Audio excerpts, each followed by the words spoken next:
Wassalamu ala asyrafil anbiya'i wal mursalin wa ala alihi wa sahbihi ajma'in.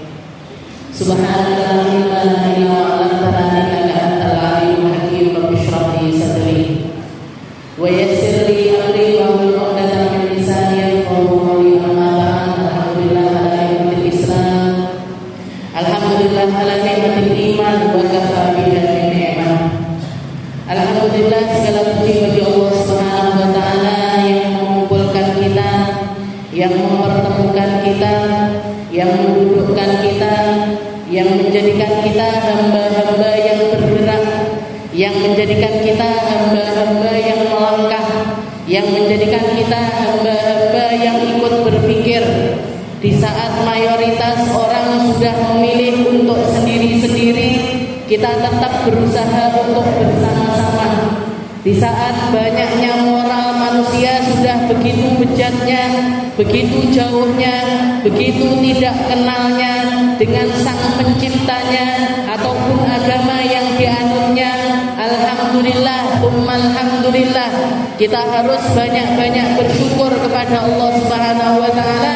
Kita digolongkan kepada orang-orang, kita dikumpulkan bersama mereka-mereka yang memiliki kepedulian terhadap agama, yang memiliki rasa-rasa untuk terus memperjuangkan, yang memiliki nurani tulus serta ikhlas untuk mengerti, untuk memahami bahwasanya apa yang terjadi di atas muka bumi ini merupakan jembatan kita menuju ke surganya Allah. Kehidupan kita bukanlah kehidupan yang berjalan begitu saja.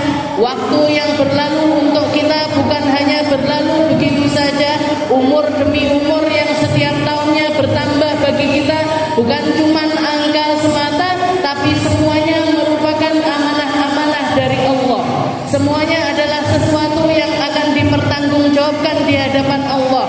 Semuanya akan dimintai pertanggungjawabannya atas setiap nikmat-nikmat yang Allah Ta'ala berikan kepada kita. Semuanya akan ditanya, semuanya akan dipertanggungjawabkan, semuanya akan ditimbang, dan semuanya sedang dituliskan di atas buku-buku kita masing-masing yang semuanya akan kita temui lagi nanti di akhirat kelak, nanti di hadapan Allah Subhanahu wa ta'ala.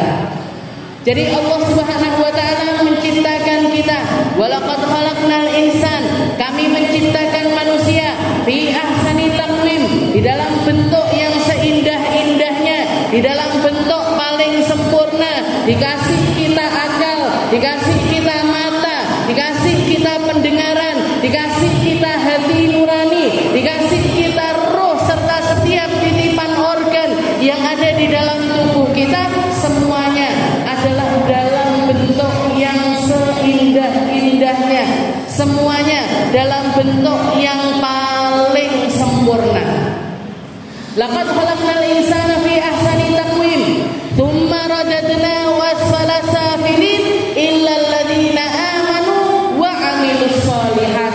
Tapi hati nurani, setiap titipan-titipan organ, setiap titipan-titipan pembuatan desain yang didesainkan oleh Allah Ta'ala untuk kita ini akan terhempas ke tempat yang paling hina, akan jatuh ke tempat yang paling bawah, akan tidak ada nilainya sama sekali di hadapan Allah Ta'ala.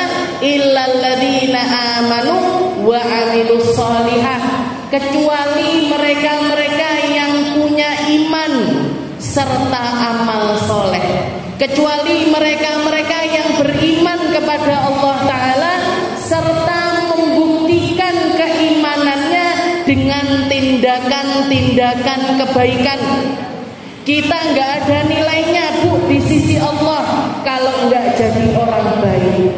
Mata kita nggak ada nilainya kalau nggak dipakai ngelihat kebaikan. Telinga kita nggak ada harganya kalau nggak dipakai dengar-dengar hal yang baik. Harta kita nggak ada nilainya, rumah kita nggak ada nilainya, keluarga kita nggak ada nilainya, diri kita seutuhnya tidak akan ada nilainya kalau nggak tidak ada iman di dalamnya. Iman serta amal soleh yang mengangkat derajat kita. Iman dan kebaikan-kebaikan kita yang membuat kita terselamatkan di akhirat nanti. Iman serta amal kebaikan kita yang akan membuat kita tersenyum, yang akan membuat kita gembira, yang akan membuat kita terselamatkan, yang akan membuat kita disyafaati oleh Nabi kita Nabi Muhammad sallallahu alaihi wasallam. Iman dan amal soleh. Selain iman dan amal soleh, semuanya radannahu fi asfali safilin, dilemparkan sama Allah Ta'ala ke tempat paling hina, yaitu di nerakanya Allah. Na'udzubillah min dzalik.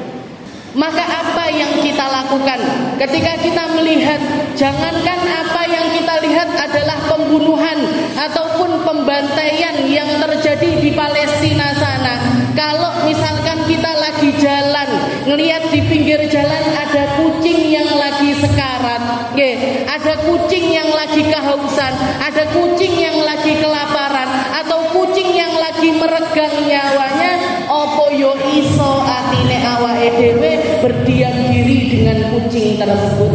Apa mampu hati kita untuk sekedar tidak merasa kasihan kepada kucing tersebut? Apa sampai hati kita untuk meninggalkan dia begitu saja tanpa melakukan apa-apa untuk dia? Paling enggak yo diangkat. Kalau masih ada harapan kesembuhan, kita bawa ke dokter hewan. Kalau memang sudah ternyata akhirnya meninggal dunia, paling enggak yo dikuburkan. Kan seperti itu.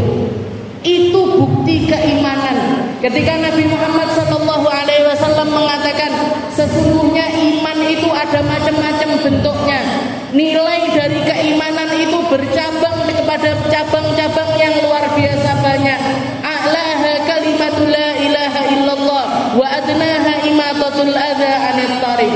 Paling tingginya nilai keimanan, paling tingginya rasa keimanan, paling besarnya nilai dari keimanan tersebut ketika kita mampu mengucapkan kalimat la ilaha illallah. Itu nikmat paling besar.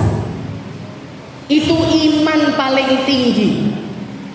Itu ranting iman, buah dari sebuah keimanan yang paling tinggi ketika kita mampu mengucapkan dari lisan kita kalimat la ilaha illallah sidqan min qalbina, serius dari dalam hati kita.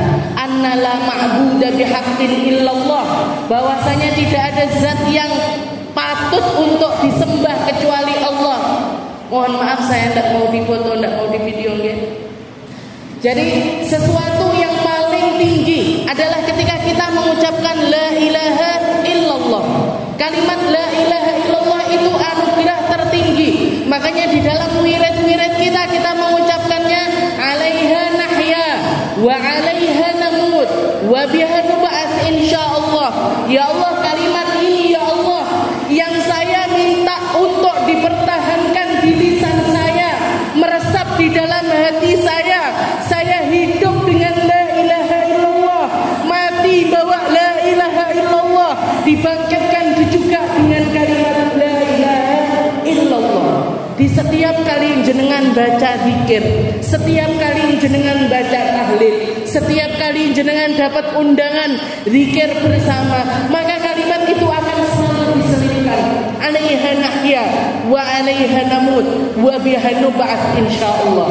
Kalau orang hidup bawa la ilaha illallah, berhasil mati bawa la ilaha illallah, maka insyaallah di akhirat kelak juga dibangkitkan bersama golongan la ilaha illallah. Sebegitu bernilainya kalimat ini, Bu. Sebegitu tingginya sampai dikatakan sama Nabi Muhammad a'laha, a'lal iman, a'la syu'batil iman. Paling tingginya jalur keimanan adalah ketika kita mampu dan dimampukan sama Allah Ta'ala untuk meresapi kalimat la ilaha illallah. Semua orang bisa ngomong la ilaha illallah. Semua orang mampu untuk mengucapkan kalimat la ilaha illallah. Tapi yang mampu serius dari dalam hati tidak banyak. Yang mampu mengucapkannya serius dari dalam hati, ngorbankan apapun yang ada di dalam dirinya, ngorbankan apapun yang ada pada kehidupannya demi mempertahankan kalimat la ilaha illallah, itu hanya orang-orang pilihannya Allah. Itu hanya golongan-golongan sedikit dari umatnya Nabi Muhammad sallallahu alaihi wasallam. Mungkin kita masuk di dalam golongan yang ini.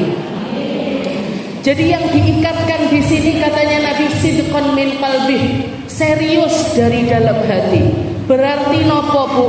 Berarti seriusnya hati di dalam merasakan setiap kalimat-kalimat yang terucap dari kita, itu nunjukkan seberapa seriusnya kita di dalam beriman. Semakin lembut hati kita, semakin nunjukkan rasa iman kita. Semakin gak kaku kita, semakin nunjukkan kadar dari iman kita. Semakin kita jadi hamba-hamba yang mampu mengalahkan apapun hanya untuk kalimat la ilaha illallah. Seperti itu juga rasa titipan tersebut di dalam hati kita. Jadi setiap orang yang memilih untuk diam, yang memilih untuk mengatakan saya netral saja, saya ada di dalam pihak perdamaian, saya ada di dalam pihak yang gak kubu sana, gak kubu sini, maka itu menunjukkan betapa kerasnya hatinya, betapa enggak bergeraknya hati orang tersebut, betapa rasa la ilaha illallah tersebut belum masuk ke dalam sanubari orang tersebut. Jadi a'laha kalimatul la ilaha illallah. Setelah itu Nabi Muhammad mengatakan wa adnaha imatatul adza 'anil tariq. Sedangkan paling minimalnya syu'batul iman, paling minimalnya rasa iman itu adalah ketika kita melihat ada bahaya di depan mata kita, kita singkirkan. Kita melihat ada kesalahan terjadi di depan mata, kita singkirkan. Kita melihat ada kezaliman di depan mata kita, kita ada di dalam pihak yang berusaha untuk menyingkirkan bahaya-bahaya tersebut. Karena setiap kali ada kezaliman, setiap kali ada bahaya, setiap kali ada kesalahan terjadi di satu tempat, di situ ada 3 golongan manusia. Manusia yang naruh bahaya tersebut, atau manusia yang mengabaikan bahaya tersebut, serta manusia yang berusaha untuk menyingkirkan bahaya tersebut. Ketika kita melihat di tengah jalan, tahu-tahu ada paku disebarkan di situ, berarti ada apa? Ada yang naruh paku. Ada yang orang melihat paku tapi memilih untuk berlalu. Ada yang memilih untuk ngambil paku tersebut, diletakkan di tempat yang tidak membahayakan lagi. 3 golongan manusia. Di setiap kesalahan, di setiap kedoliman, di setiap kejahatan, selalu ada 3 golongan manusia tersebut. Yang naruh bahaya, yang diam saja dengan bahaya, dan yang menyingkirkan bahaya tersebut. Dan Nabi Muhammad mengatakan wa adna syu'batil iman imatatul adza 'anil tariq. Minimalnya rasa iman adalah kamu singkirkan. Gak memilih untuk buta, gak memilih untuk tuli, gak memilih untuk cuek, gak memilih untuk gak peduli, gak memilih untuk berdiam diri, tapi berusaha untuk menyingkirkan bahaya tersebut. Ini yang terjadi di depan mata kita, ini hal yang sangat mengerikan. Dan yang nyampe ke kita gak sampai 1% dari realita yang terjadi di sana. Tadi malam saya baca berita di Gaza ada lebih dari 50.000 perempuan yang lagi hamil besar. Ada lebih dari 50.000 perempuan lagi hamil besar. Mayoritas ada yang dijadwalkan untuk melahirkan seminggu lagi, 2 minggu lagi, sebulan lagi, 2 bulan lagi dan lain sebagainya. Dan sampai tadi malam ada lebih, ada sebagian perempuan-perempuan yang terpaksa harus melahirkan dengan cara disesar tanpa anestesi. Jenengan bayangkan Bu, diblerek wetenge, dikeluarkan bayinya, nggak pakai dibius,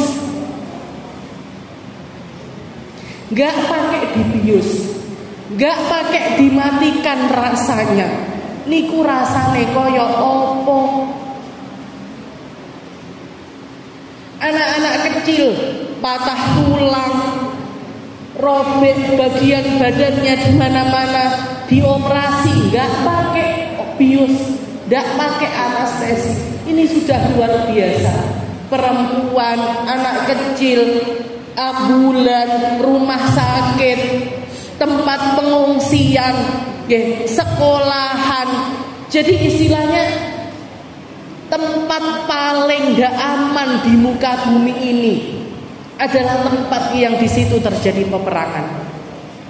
Musibah paling besar yang terjadi di atas muka bumi ini adalah musibah peperangan. Kenapa kok seperti itu? Karena gak ngerti kapan selesainya, gak ngerti gimana ngerubahnya, gak ngerti bagaimana menyelesaikan masalah tersebut. Gak ada yang tahu kapan bisa selesainya. Kenapa? Karena urusannya antara manusia dengan manusia, urusannya antara manusia dengan manusia yang lainnya, yang kita gak bisa membolak-balikkan hatinya. Kita lihat kalau musibah yang terjadi itu banjir, ataupun juga gempa bumi, ataupun angin puting beliung, tsunami dan lain sebagainya terjadi, selesai orang sekitarnya bantu, rumahnya roboh dibangun kembali, sekolahnya roboh dibangun kembali, masjidnya roboh dibangun kembali, habis itu selesai.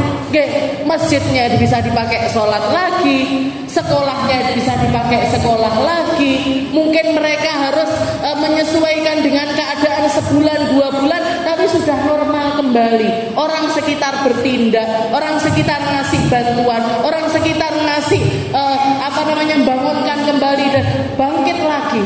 Tapi perang Bu, bangun masjid dibom lagi, bangun rumah sakit dibom lagi, bangun sekolahan dibom lagi, mau ngirimkan bantuan dihalang-halangi, mau nge-share informasi dimatikan internetnya, mau minum dihabiskan airnya, disemen airnya.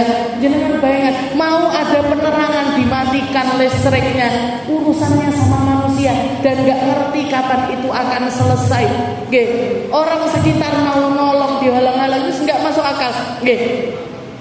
Istilahnya kejahatan internasional luar biasa besar dan korban jiwanya selalu dilaporkan. Malam tadi sudah lebih hampir 9.000 orang yang meninggal, 42%-nya anak-anak, bayi-bayi. Bahkan terakhir ada syuhada paling kecil, cuman bisa merasakan hidup tidak sampai 7 hari. Bayi 7 hari dibom ini mana akalnya? Istilahnya saya sampai heran, istilahnya kok bisa ada manusia, gak usah jadi orang iman, gak usah jadi orang berislam, gak usah jadi orang beragama, gak usah ngomongin, misalkan kita mau gak ngomongkan tentang agama, kamu lihat manusia dengan manusia yang lainnya saja iso Bu ngelihat hal yang semacam ini, ngelihat kejahatan yang semacam ini. Pengakuan dari orang Israel sendiri di awal-awal penjajahan sekitar 70 tahun yang lalu, ketika orang Yahudi mulai sedikit demi sedikit menguasai tanahnya Palestina. Satu rumah yang punya usaha toko roti, didatangi sama pasukan Israel, dikepung sama orang Israel, ngelihat ovennya lagi nyala, dia ngomong sama yang punya toko roti itu, masukkan anakmu ke oven. Masukkan anakmu ke oven. Orang tua mana yang mau? Gak mau. Zionisnya yang ngambil anaknya dilemparkan ke oven. Di depan bapaknya, di depan ibunya, di depan saudara-saudara yang lainnya. Gak sampai situ aja.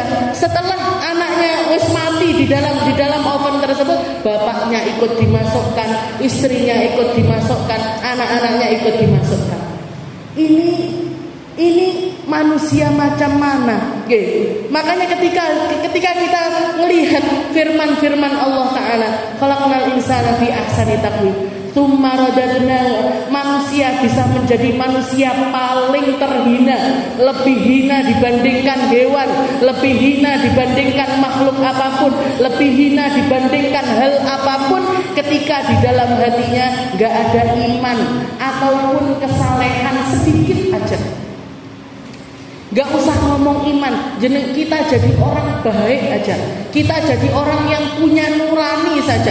Melihat hal yang semacam ini mesti berontak nurani kita.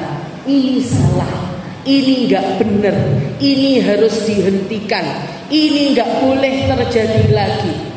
Ini gak boleh, hal yang semacam ini benar-benar tidak manusiawi. Itu yang nyampe ke kita, Bu. Yang gak nyampe ke kita jauh lebih sadis. Yang gak nyampe ke kita jauh lebih besar. Yang gak nyampe ke kita, informasi yang gak nyampe ke telinga kita jauh lebih dahsyat dibandingkan apa yang bisa kita bayangkan. Saya punya guru dulu, guru nahwu saya adalah orang Palestina asli. Beliau sekeluarga hijrah ke negeri Yaman, ditinggalkan harta semua yang mereka punya, mereka memilih untuk tinggal di Yaman. Saya tanya, Ustazah, apa jenengan semuanya, sekeluarga semuanya berangkat ke Yaman, pindah ke Yaman semuanya, Ustazah? Katanya beliau enggak. Ada sebagian saudara saya dan sebagian besarnya adalah laki-laki yang memilih untuk tetap menetap di Palestina. Kenapa kok enggak pindah semuanya? Sudah keadaannya itu padahal 20 tahun yang lalu, 10 atau 15 tahun yang lalu ketika saya masih belajar di Yaman, ketika saya belajar di pondoknya Habib Umar. Beliau mengatakan, kita pindah ke negeri Yaman, tapi sebagian dari kita tetap memilih untuk tinggal di negeri Palestina. Mereka mengatakan, biar kami yang jadi tumbalnya umat muslim, biar kami yang berdarah-darah untuk mempertahankan kehormatannya umat muslim dunia. Biar kami yang tinggal di sini mempertahankan tanahnya para anbiya, mempertahankan Masjidil Aqsa, masjid ketiga paling mulia setelah Mekah dan juga Madinah. Tidak apa-apa kami dibantai habis.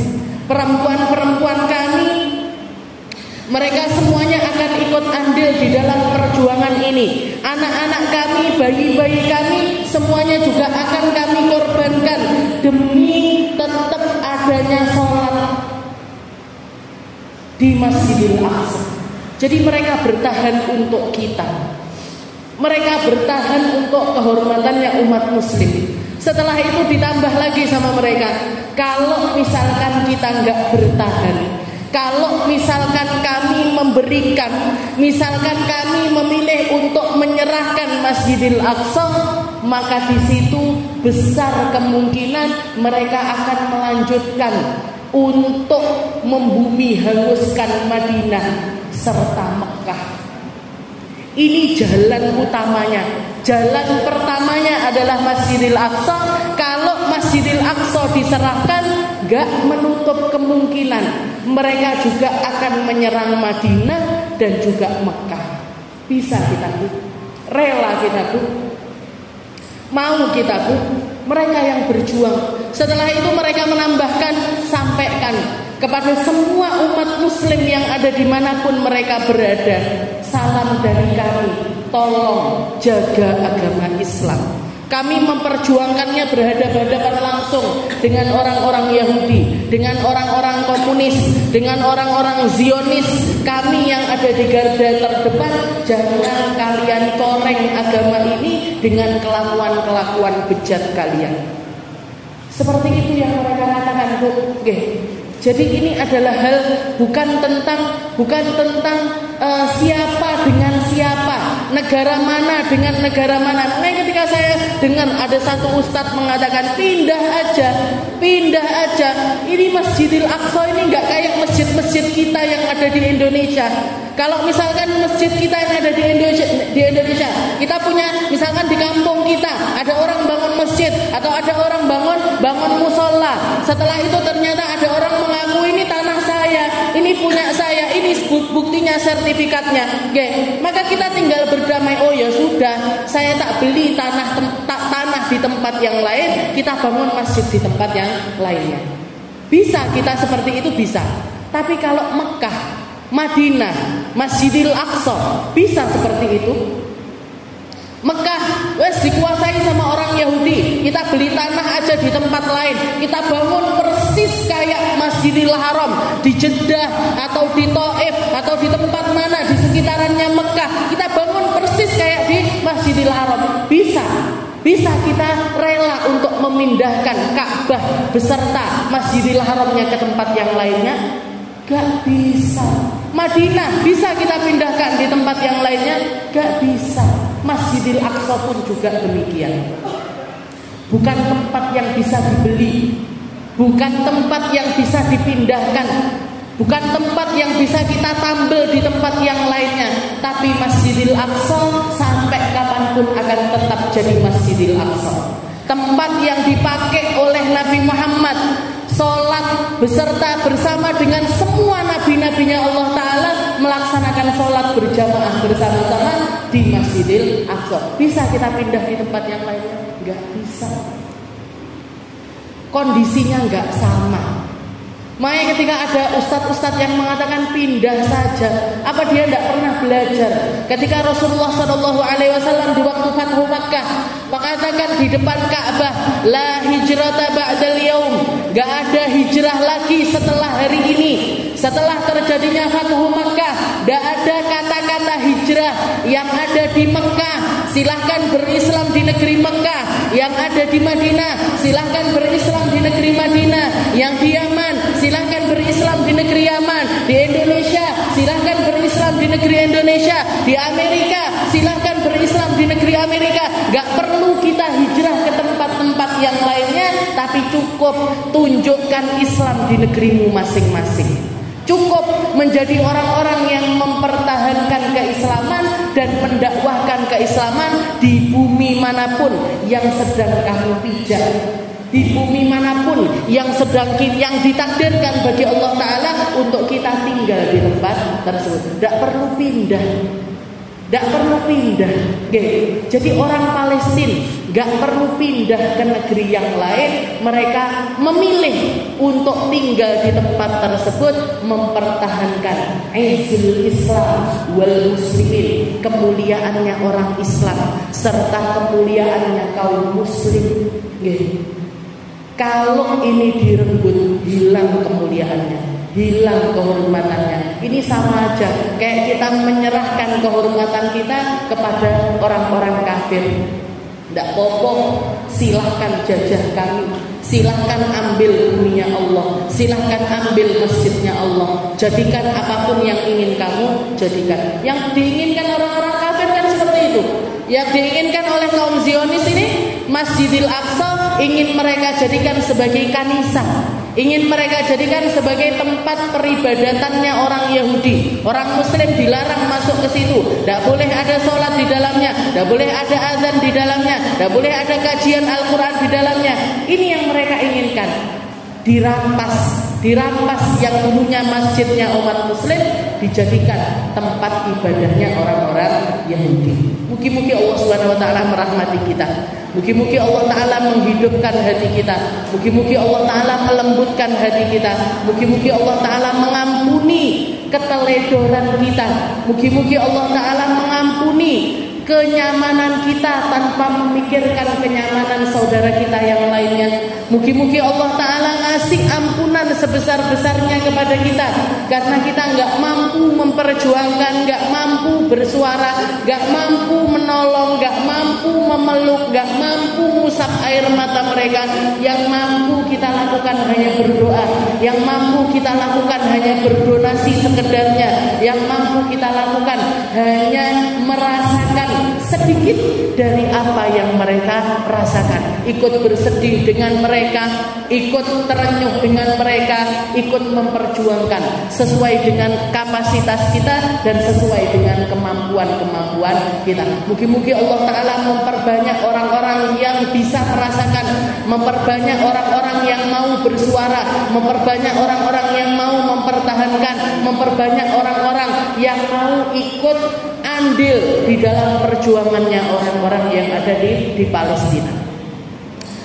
Dan 74 tahun yang lalu atau 78 tahun yang lalu, mereka adalah negara yang pertama kali ikut serta menyuarakan tentang kemerdekaannya negeri Indonesia.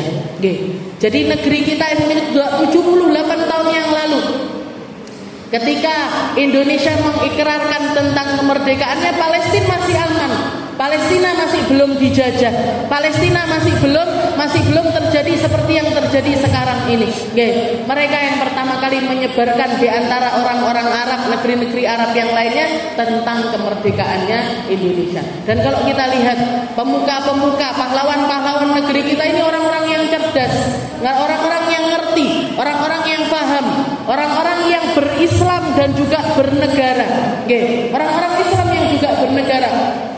Sehingga keluar kata-kata yang mengatakan bahwasanya seluruh penjajahan di atas muka bumi ini adalah sesuatu yang sudah sepatutnya untuk dihapuskan.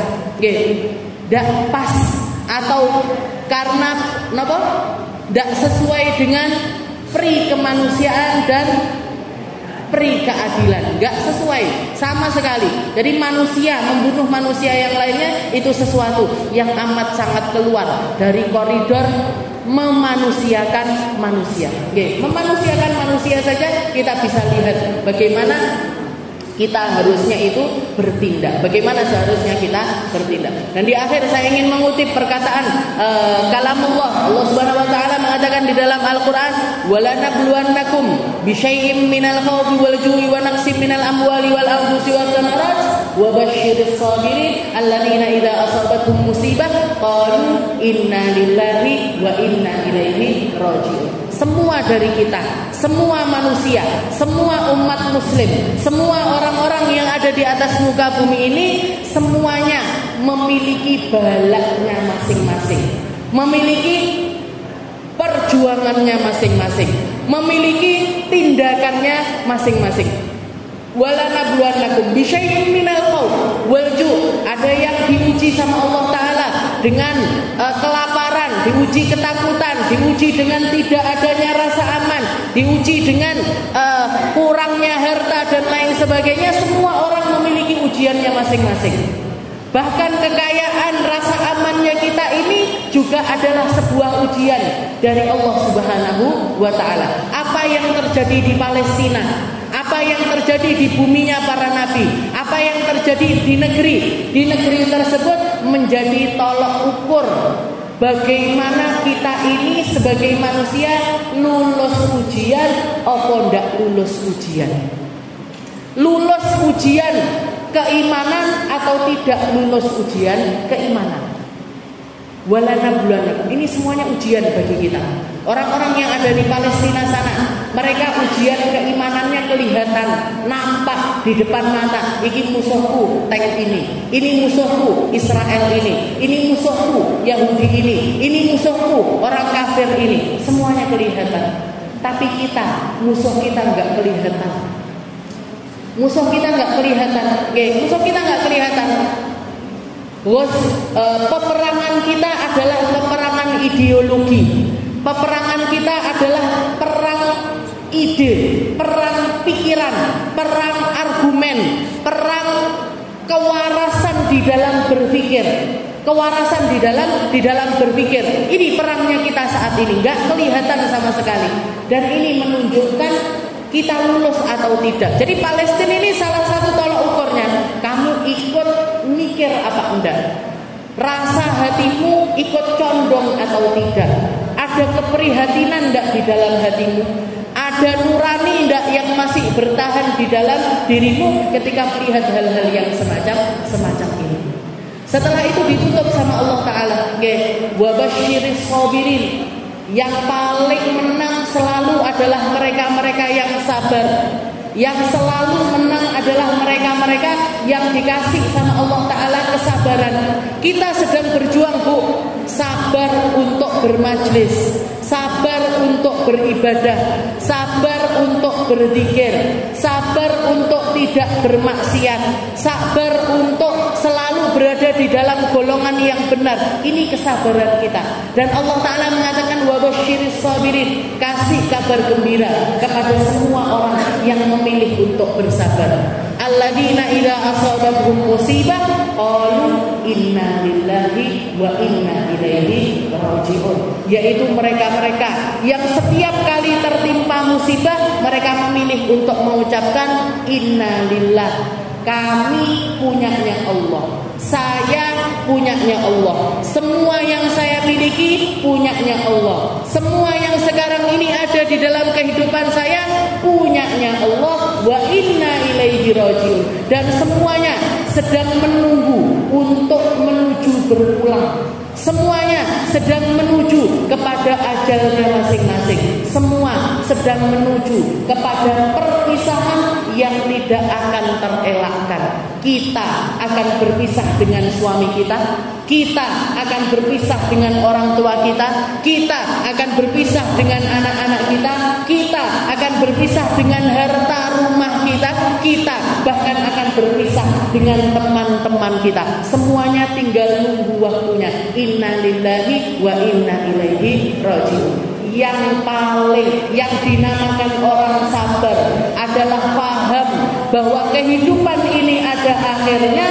Setelah itu mereka mempersiapkan untuk tempat yang tidak ada perpisahan lagi, mempersiapkan tempat yang mereka akan tinggali selama-lamanya, mempersiapkan bekal menuju tempat keabadian di dalam surganya Allah Subhanahu wa Ta'ala. Ini yang diinginkan oleh Allah Ta'ala. Jadi berusaha tetap, tidak usah ngereken sama mereka-mereka yang gembosi, mereka-mereka yang mengatakan ngapain mikirkan yang jauh di sana, yang di samping-samping kita masih seperti ini, ngapain mikirkan masalah negerinya orang, negeri kita masih banyak masalah, ngapain yang lainnya.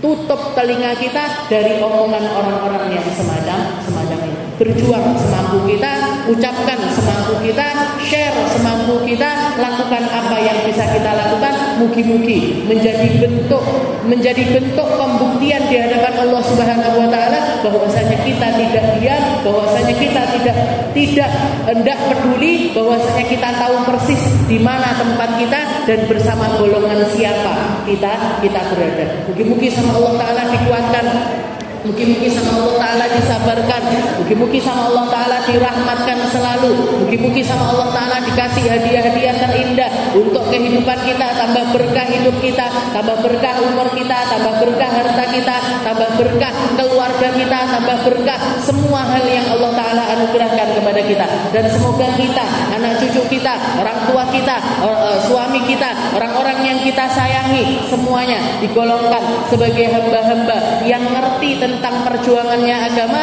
dan ngerti bagaimana memperjuangkan agama. Semoga kita, orang tua kita, semua orang yang kita sayangi selalu dijaga akidahnya oleh Allah Ta'ala, dijaga keimanannya oleh Allah Ta'ala, dijaga keislamannya oleh Allah Ta'ala, dijadikan ahli sholat, dijadikan ahli puasa, dijadikan ahli sedekah, dijadikan ahli di dalam ibadah-ibadah kepada Allah Subhanahu wa Ta'ala. Dan mugi-mugi sama Allah Ta'ala kita semuanya dikasih karunia husnul khatimah, kematian yang baik, kematian yang indah, kematian yang dirindukan, kematian yang penuh dengan ridho dari Allah Subhanahu wa Ta'ala. Ala hadhihi niyyah wa ala niyatin salihah wa ila hadratin Nabi Muhammad sallallahu alaihi wasallam bisirril Fatihah.